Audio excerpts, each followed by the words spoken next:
This film is an absolute 80s classic. So someone explain to me how the guy that made this film went and made Batman and Robin. But don't worry, I haven't held that against the film, but there are things wrong with this film. Join me, Berryman, as I discuss 10 things wrong with Lost Boys. The Lost Boys is a 1987 American supernatural black comedy horror film directed by Joel Schumacher. The film tells the story of the Emerson family who've recently moved to Santa Carla and get enthralled with its dark, dirty underworld full of vampires. When the film was released, it was a critical and commercial success, grossing over $32 million against a budget of $8.5 million. But just because a film is so good, it does not mean there are things wrong. So join me as I discuss 10 things wrong with The Lost Boys. Number 10. Casting David. Kiefer Sutherland is perfect as David the Vampire. However, he nearly wasn't. He got the script, took one look at it and went, nah, I don't fancy it. So they started considering other people, and one of the people that was so close to be getting the job was Jim Carrey. Jim Carrey was nearly David the Vampire, I can't say it. But yeah, he was the leading contender until Kiefer Sutherland found out about this film's soundtrack and he decided, actually, I do want to be a part of this film. Thank God for that, because I don't think this film would have done very well if Jim Carrey was playing David the Vampire. Oh, that's just bad. Number 9. The Doors. The Doors is a massive influence on this film, the band in general. In fact, they've got a massive picture of Jim Morrison in the Vampire Cave. They even use some of the songs. People Are Strange, as the Emerson family approaches Santa Carla. They're driving along to People Are Strange, which is performed by Echo and the Bunnymen. What? Why? So you make this big deal about the Doors in this film, you have this massive poster of them that is so obvious, and yet when it comes to using one of their songs, you get someone else to sing it? I mean, it's not a bad version, I do like the Echo and the Bunnyman version, but still, why promote the Doors and don't put a Doors song in the film? Anybody? Number 8. Speedy Sam.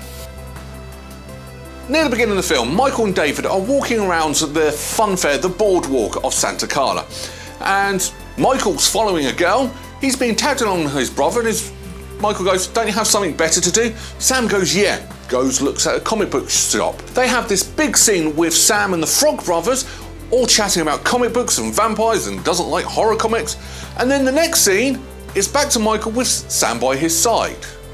Hang on, didn't Michael ditch Sam? Or is Sam secretly the Flash? How did he catch up so quickly? It's not quite right. Number 7. Garlic. If anyone's like me, I love garlic and I love the smell of garlic. But the one thing that garlic doesn't have is smell when it's still in a bulb. To get that garlicky smell, you need to cut it up and break it up to really get that pungent smell. So the fact that when Sam goes to sleep in his mother's bed, to try and protect her from the vampires, wrong kind of film, he's covered in garlic bulbs. They wouldn't smell. And yet, she's saying, cool, you smell of garlic. She wouldn't have smelt it. You need to break the garlic up to make that smell. That's a big flaw this week. Number 6. Fence. As Michael, Sam and the Frog Brothers steal Grandpa's car, they go driving off and saying about, we'll bring it back in one piece, la la la. Grandpa is putting a fence together. He's putting a pole in the ground, upside down. The spike on fence posts go in the ground, they don't stick out the top. For such a good film, and this happens a lot, you get great films with stupid mistakes, and that's an easy rectified mistake. Does no one know this? You put the spike in the ground, not the flat bit in the ground. Number 5. Noise. So as the Frog Brothers, Michael and Sam are raiding the vampire's lair, they're running around trying to find the vampires because they want to kill them. Now, knowing these are vampires, knowing they're quick, knowing you're in their den, you would think people would be quiet. No! Not in this film. They are shouting at each other. They are giving each other instructions, not whispering, shouting. And yet even worse, when they find the vampires, they stood there screaming. And for some reason the vampires didn't wake up either, but that's... All that noise, one, would have woken the vampires up, but two, I would have been careful as hell. Why would you do that? Why shout? It's like going into the enemy stronghold and shouting, "I am here!" It's not a good idea. Number 4, reversing shots. This film has some beautiful, stunning aerial shots. Taken into the landscape, taken into the skies, they are fantastic. And they've done such a good job that one of them ruins the whole lot. So early in the film, the camera's panning it along the coast to the cave into the vampire's den. It's an amazing, brilliant technical shot. So a bit later in the film, they use the same shot again, but in reverse. Now the first part sort of works, it's okay, but when you leave the cave, the waves are all going backwards. And it sticks out like a sore thumb. Now for a film that you've done such a good job of making this film look brilliant and the cinematography is fantastic, and you ruin it with a shot like that. Number 3, Eddie Munster. During the climactic battle of this film, Lenny, the vampire kid, turns full vamp. He jumps out of her bed, scares everyone, and one of the Frog Brothers goes, attack of Eddie Munster! Except that Eddie Munster was a werewolf, not a vampire. Cultural reference gone really wrong. Number 2, Grandpa's driving. So the big bad of this film gets killed by drunk driving. Now apart from the fact that is wrong on its own, Grandpa drove into his own house while drunk. He's been living on his own for 7 years, and you're telling me in 7 years he's not accidentally once driven into his house and this was the first time he's ever done it? I call BS on that. He would have known what to happen. He would have driven up, rung his horn, walked in, his family's all dead and turned into vampires. He would not have accidentally crashed into his own house and spiked the bad guy. That just is wrong, doesn't make sense at all. Number 1, sequels.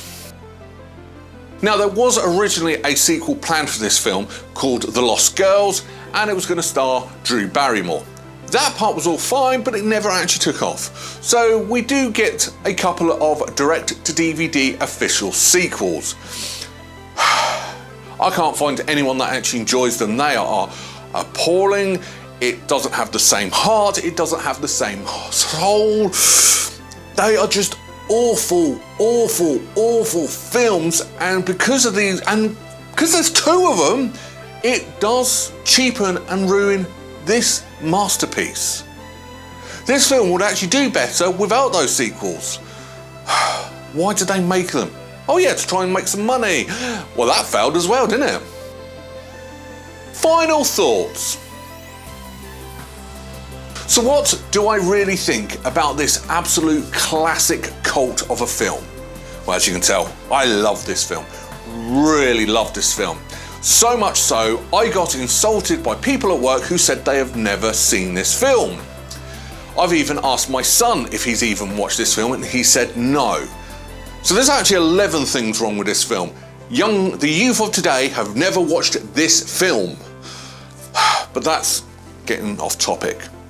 This film's brilliant. Its cinematography is absolutely perfect. The cinematography is beautiful, it keeps you engaged, and the best thing is, it's shot in such a way you don't need that many special effects because it's all camera tricks. And I love that. There's only about 3 brief CGI effects in this film. And that's what makes this film work.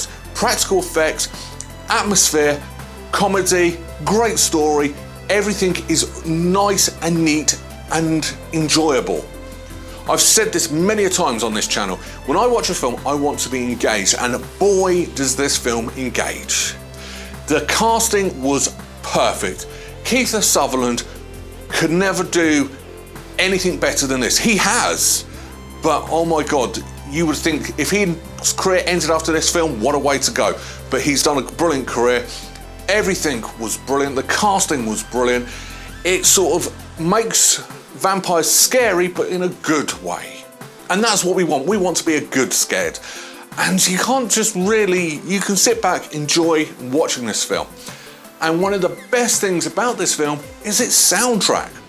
Something that seems to be lost in modern cinemas today is the beauty of an additional soundtrack to really enhance a film.